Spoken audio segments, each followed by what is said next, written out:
Եթե դուք լսել եք իմ սեպտեմբերի 10-ի ելույթը, այնտեղ խոսում է ժողովրդի կամ արտահայտման մասին, ես շարունակում եմ պնդել, որ առանց ժողովրդի կամ արտահայտման իշխանափոխություն անել հնարավոր չէ, որովհետև ժողովուրդն է այն գործոնը, որը բոլոր դեպքերում որոշումներ է կայացնում կամ հրաժարվում է որոշումներ կայացնելուց, որը նույնպես որոշում է։ Այսինքն համենայն դեպս ինձ համար ես անհնար եմ համարում իշխանափոխությունը առանց ժողովրդի կամ արտահայտման, որովհետև իշխանափոխությունը արվում է հանուն ժողովրդի եւ ոչ թե ի հեճուկս։ Եթե ընտրությունը պայքարում էր իշխանության դեմ, ինչու չհամախմբվեց եւ այս կերպ փոշիացվեցին մարդկանց ձայները ընտրողների։ Գիտեք, այդ հարցին բազմիցս ենք անդրադարձել, ես հիմա էլ կարող եմ ասել, որ օրինակ Վանաձորում եւ Գյումրիում ընտրություններին մասնակցող եւ իրենց ընդդիմադիր համարող կուսակցություններից 90%-ի հետ ես որևէ համագործակցության հնարավորություն չեմ տեսնում, ոչ թե զուտ ուղղակի իմ քաղաքական կենսագրությունից է դա բխում, որ ես չեմ կարող համագործակցել, հասկանում եք, հիմա կարող է պարզվի, որ իրենց գործունեությունը շատ ավելի ընդունելի է ժողովրդի համար, բայց դա իմ գնահատականը չի փոխվում, որովհետև ես չեմ կարող հակասել ինքս իմ քաղաքական ինքնության եւ ծագումնական։ Արդյունքներից հետո էլ շարունակում եք պնդել միակ ընդդիմության գաղափարը։ Ես ասում եմ, ինչպես ասել եմ, այնպես էլ ասում եմ, քանի դեռ Հայաստանում չի ձևավորվել մեկ ինստիտուցիոնալ ընդդիմություն, Հայաստանում չի լինելու ժողովրդավարական իշխանափոխություն։ Ես դա շարունակում եմ պնդել եւ էլի եւ նախընտրական պրոցեսների կոնտեքստում էլի ասում եմ հետեւյալը, այո, մենք հավակնում ենք լինել այդ մեկ ընդդիմությունը եւ այլ դաշինքային հարաբերությունները մեզ համար դժվար պատկերացնելի է եւ եթե կան ուժեր, ովքեր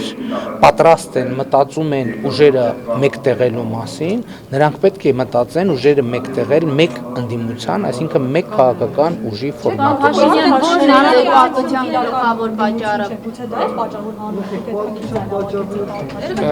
Համենայն դեպս ընտրությունների արդյունքները նախընտրական շրջանը պետք է լուրջ վերլուծության ենթարկվի եւ դրանից արվեն համապատասխան հետևություններ եւ ես ձեզ հավաստիացնում եմ, որ այդ հետևությունները որքան էլ ցավալի լինեն մեզ համար, մենք այդ հետևությունները կանենք, որովհետեւ այո մեկ-մեկ էլ էստեղ նայեք, հաստատվարեց ես, ո՞րն է ձեր պարտության գլխավոր պատճառը, կարողացաք հասկանալ Ես նոր այդ հարցին պատասխանեցի, ես հիմա չեմ ուզում վաղաժամ գնահատականներ տալ, հետագայում այդ գնահատականները սրբագրելու անհրաժեշտության առաջ չկան։ Բայց թե սա անսպասելի արդյունք է։ Գիտեք, եթե ընդհանրապես ինձ համար ես միշտ ասել եմ, որ նրանք ովքեր քաղաքականության մեջ պատրաստ չեն պարտվելու, նրանք չեն կարող հաղթել, այսինքն ցանկացած ով ասում է, որ ես քաղաքականության մեջ եմ բացառապես հաղթելու համար եւ ես միայն հաղթելու եմ եւ ինքը պատրաստ չի պարտվելու եւ չի գիտակցում, որ եւ տեսականորեն եւ գործնականում պարտությունը հնարավոր է, ուրեմն նա չի կարող հաղթել, այլ բան, որ ցանկացած պարտությունից պետք է լինի միտք ինտելեկտ, ընդունակություն անել համապատասխան հետևություններ։ Այս վիճակով գնալ 2017-ի ընտրություններին հաշվի առնելով, որ կարող է նույն էլի արդյունքը լինել։ Ուրեմն ես ձեր թույլտվությամբ ընտրությունների արդյունքների վերաբերյալ հետևությունները մենք կվերլուծենք, կգնահատենք, կանենք քայլեր, կարծում եմ առաջիկա օրերին դուք կտեսնեք որոշ որոշումներ, որ կկայացնի քաղաքացիական պայմանագիր կուսակցության վարչությունը, գիշերվանից արդեն մենք որոշ քննարկումները սկսել ենք եւ այդ որոշումները կլինեն ձեր աչքի առաջ եւ այդ որոշումների հրապարակումից հետո մենք կունենանք ավելի մանրամասն եւ ավելի բաց, ավելի Պարոն Փաշինյան, պարզապես առանցքային ընդդիմադիր ուժերը դուրս մնացին այս ընտրություններից։ Ձեզ չզարմացրեց օրինակ, որ օրինակ երկիրը վերափոխված 10 անգամ ավելի շատ ձայն հավաքեց, քան նույն այսպես առանցքային ընդդիմություն։ Դե ընտրությունների արդյունքները պետքա վերլուծվեն։ Իհարկե, չէ, հիմա ինձ ընդհանրապես զարմացրեց, որ Հայաստանի Հանրապետական կուսակցությունը այս ընտրություններում Գյումրիում, Վանաձորում, Կապանում կարող է հաղթել։ Սա հասկանում եք, պետքա հետևություններ արվեն։ Սա նշանակում է, որ էլի այն ինչ որ մենք ասում ենք, ավանդական պատկերացումները, ավանդական ընդդիմադիր գործունեության ավանդական պատկերացումները պետք է վերանայվեն։ Հիմա ինչ ուղղությամբ եւ վերջին 1 տարվա ընթացքում մեր ասելիքը հիմնական հենց դա է եղել, որ իշխանությունից մարդիկ ժողովուրդը չէ որ քվեարկություն տեղի է ունեցել, քվեարկել են իշխանության օգտին։ Այդ քվեարկության արդյունքները պետք է վերլուծվեն։ Պարոն Փաշինյան, ընդդիմություն է ստացվում Տեղամասերում ուրեմն ես կարող եմ ասել հետեւյալը, որ ընտրությունների արդյունքները ճնշող մեծամասնությամբ ձևավորվել են հետեւյալ կերպ. ընտրողը եկել է, քվեարկել է, քվեաթերթիկը գցել է քվեախոցի մեջ, այսինքն որևէ մեկը համենայն դեպս այս պահի դրությամբ ես հիմա կարող եմ գիշերն եղել, կարող եմ դուրս գալ եւ պարզվի, որ չգիտեմ ինչ որ լցոնումներ բան, այս պահի դրությամբ ես այդպիսի որևէ տեղեկություն չունեմ, ես ինքս գիտեք ընտրակաշարքի մասին ինձ ով որ ասում ընտրակաշարքի մասին, ասում եմ խնդրում եմ բերեք մի հոգի, որ կգրի, կկանգնի տեսախցիկների առաջ, որտեվ եթե ես պիտի կանգնեմ տեսախցիկների առաջ եւ անեմ հայտարարություն, չունենալով գոնե մի հոգու հավաստիացում, որ ինքն էլ կկանգնի տեսախցիկների առաջ եւ կասի այո, ինձ եկան, հասկանում եք, դա այդ ժանրի խոսակցությունը ես կարծում եմ ինձ համար բան չի, ընդունելի չի։ Ովքեր ասում են, որ կա ընտրակաշարք, ես տեսականորեն կարող ենք ծառայություններ, ընտրակաշարք։ Ես ձեզ մի բան կարող եմ ասել, որ պլանավորել է վաղը ասել, ազգային ժողովում քննարկում կա, բայց կա հետևյալը, իմ ամենակարևոր հետևությունը հետևյալն է, որ Հայաստանի Հանրապետությունում ընդհանրապես քաղաքականության մեջ, քաղաքական մարդը անշահախնդիր քաղաքականությամբ հետաքրքրված մարդկանց քաղաքացիների տոկոսը չափազանց քիչ է, այսինքն եթե մարդը քաղաքականությամբ հետաքրքրված է, որևէ ընտրական process-ով, որևէ քաղաքական ուժի, քաղաքական գործի հետ համագործակցելու process-ով, ուրեմն ինքը հետապնդում է շատ կոնկրետ խնդիր ունի լուծելու, այսինքն ինքը ակնկալում է, որ իր աշխատանքի հարցը կլուծվի, իր ուսման վարձի հարցը կլուծվի, իր բիզնեսին տանիք լինելու հարցը կլուծվի եւ այլն։ Այսինքն մենք պետք է հասկանանք, որ այս տարիների ընթացքում սա դարձել է հստակ քաղաքական իրողություն։ Հիմա ինչպես վարվել է իրողության հետ, այդ արդեն ուրիշ է։ Անպարտելիությունը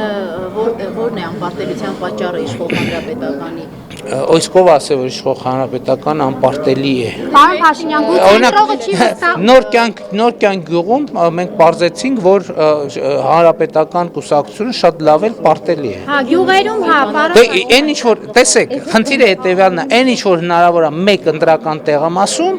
այսինքն գործնականում հնարավոր, դա նշանակում է հնարավոր է նաև բոլոր ընտրական տեղամասերում։ Հիմա ինչպես անել, պետք է հասկանալ։ Գիտեք, ընդհանրապես տեսեք, մենք ինչ ենք ասում, մենք ասում ենք այս քաղաքական իրողությունները, որ մենք ունենք, դրա թիվ 1 պատասխանատուն իշխանությունն է։ Սա եկեք արձանագրենք, բոլոր արատավոր երևույթների թիվ 1 եւ անփոխարինելի պատասխանատուն իշխանությունն է, բայց այս արձանագրումը բավարար չի փոփոխությունների հասնելու համար։ Դրա համար մենք պետք է անդրադառնանք նաև մեր գործունեությանը, այո, ընդդիմադիր գործունեությանը, եւ ես վերջին 3 տարիներին զբաղված եմ դրանով եւ կշարունակեմ, որտեղ ես եղել են խախտումներ, բայց ես չեմ կարող ասել, որ մարդկանց կամ մարտահայտումը այսինքն մարդիկ եկել են, քվեարկել են, գցել են։ Հիմա ինչ գործոններ են ազդել։ Մարդիկ ասում են ընտրակաշարքա բաժանվել։ Հիմա ես կարող եմ ասել, վայ, գիտեք, ընտրակաշարքա բաժանել, բայց երբ որ ձեզնից մեկը հարց տա ինձ, որտեղ է բաժանվել, ով է բաժանել եւ ում է տրվել, ես այդ հարցին չեմ կարող պատասխանել։ Երկրորդը կարող են ասել վարչական լծակները օգտագործվել, վարչական լծակները օգտագործվել է, այո, բայց մարդը ինքը եկել է, մտել է տեղամաս եւ քվեարկել է։ Հասկանում եք, մեր խնդիր փակուղի է ստեղծվում, այսինքն ի վերջո անընդհատ շղթան պտտվում է ու նորից ընդդիմությունը դուրս է, այսինքն 2017-ին էլ է լինելու։ Որն է դեպքում դրա համար մենք իրավիճակը հիմա տեսեք, մենք նոր կյանքում ունենք կոնկրետ արդյունք։ Նախնական տվյալներով մենք ավականու անդամ ունենք ընտրված հանրապետության համայնքում, որը ընտրվել է ամենալավ արդյունքներով։ Մենք պետք է իրավիճակը վերլուծենք։ Էլի եմ ասում, որևէ խոսակցություն իշխանափոխության մասին առանց ժողովրդի կամ արտահայտման, այսինքն որ ժողովուրդը որևէ ձևով արտահայտի իր կամքը, որ ես ուզում եմ իշխանափոխություն։ Ինձ համար անընդունել, որովհետև եթե առանց ժողովրդի կամ արտահայտման է արվում, ում համար արվում։ Ասում է ժողովուրդը չի ուզում իշխանափոխություն։ Ես չգիտեմ, կամ էլ չի տեսնում այն այլընտրանքը, այն թիմը, որը իրենք կարողանա առաջնորդել դեպի իշխանափոխություն։ Այսինքն, ելի եմ ասում, թույլ տվեք, ես այսօր չանեմ, այսօր մենք ուղղակի զրուցում ենք եւ ես չանեմ շատ կոնկրետ քաղաքական հետևություններ, բայց ես գիտեմ մի բան, որ մենք պետք է այս իրողությունը, այն թվերը, որ արձանագրվել են, այդ թվերը հետ պետք է հաշվի նստենք, առերեսվենք այդ թվերի։ Դուք ընդունում եք հանրապետականի հաղթանակը։ Ես ուրեմն կարող եմ ասել, որ ընտրությունների արդյունքները ընդունում եմ ի գիտություն, որովհետև ես եղել եմ տեղամասում, արձանագրել եմ խախտումներ եւ բայց չեմ կարող ասել եւ ապացուցել առավել եւս, որ այդ խախտումները իրենց ծավալով եւ բնույթով, ասենք այդ տեղամասում քաղաքացիական պայմանագիր կուսակցությունը ենթադրենք, ստացել է 7 կամ 10 ձայն 693-ից։ Լավ, հասկացանք, ասենք 100 ձայն կեղծել են, լավ 200-ն են կեղծել, լավ 300-ն են կեղծել, լավ 400-ն են կեղծել։ Այսինքն ինչ որ ձեր ասած վարչական մեկ մյուս լծակներով։ Ես կարող եմ երաշխավորել, որ քվյատուփի մեջ ոչ լցրել են, ոչ անել են։ Եվ կարող եմ հայտարարել, որ լավ 500 ձայն են կեղծել, օրինակ։ Բայց մենք ստացել ենք այդքան ձայն, չէ՞։ Այս իրողությունն է կարևոր, ավելի շատ ինձ համար կարևոր է ոչ թե այն իրողություն։ Եք ընտրողներից, պարոն Փաշինյան։ Ընդհանրապես ես միշտ հայտարարել եմ, որ քաղաքական գործունեության մեջ երկու բան անընդունելի է, եթե դու լրջորեն զբաղվում ես քաղաքականությամբ։ Առաջինը ոգևորությունը, երկրորդը հիասթափությունը։ Այսինքն պետք է իրողությունների հետ առերեսվել եւ կարող են լինել ցավոտ որոշումներ, կարող են լինել ցավալի իրավիճակներ, կարող է կայացվել ցավալի որոշումներ, կարող է շատ որոշումներ պարզվեն, որ իրենք սխալ որոշումներ են, քաղաքական ուժը եւ գործիչ պետք է կարողանա միավորվեին, եթե ենթադրենք դուք կհամաձայնեիք եւ մյուս ընդդիմադիրները եւ այդ միավորումը տեղի կունենար, ինչ եք կարծում, պատկերը այլ կլիներ։ Ասենք ում նկատի ունեք օրինակ։ Տեսեք, միավորումները ուղղակի միավորենք, ինքը լինում է որոշակի պատկերացումների շրջանակներում, հասկանում եք։ Եթե պարզվում է, որ մենք երկուսով ունենք բացարձակապես տարբեր պատկերացումներ։ Մենք հիմա պետք է հասկանանք, մենք մի կողմ ենք դնում մեր պատկերացումները եւ միանում, դա չեղավ քաղաքական գործունեություն։ Հիմա իսկ եթե մենք պետք է պատկերացումների համադրումով միանանք, ուրեմն դա շատ երկարատև process է, որի շուրջ մենք պետք է նախ ցանկանանք դա անել, երկրորդն է մեր պատկերացումները պետք է կարողանանք համադրել, ճկուն լինել, չգիտեմ, քննարկել, բանակցել, ինչ որ բան վերաձևակերպել, սուր անկյունները կլորացնել, բայց դա ասում եմ շատ երկար եւ ցավոտ։ Տեսականորեն, եթե պատկերացնենք, որ միավորումը տեղի էր ունենում, այդ սուր անկյունները հարթվում էին, կփոխեր պատկերը, ինչ եք կարծում, միավորման դեպքում։ Նայած որ ուժի կարող էր լինել միավորումներ, ընդհանրապես իմ կարծիքով անսկզբունք միավորումները, որոնք խորքային քաղաքական բովանդակություն չունեն, իրենք արդյունքների չեն բերում, կամ բերում են վատ արդյունքների կամ կարճաժամկետ արդյունքների,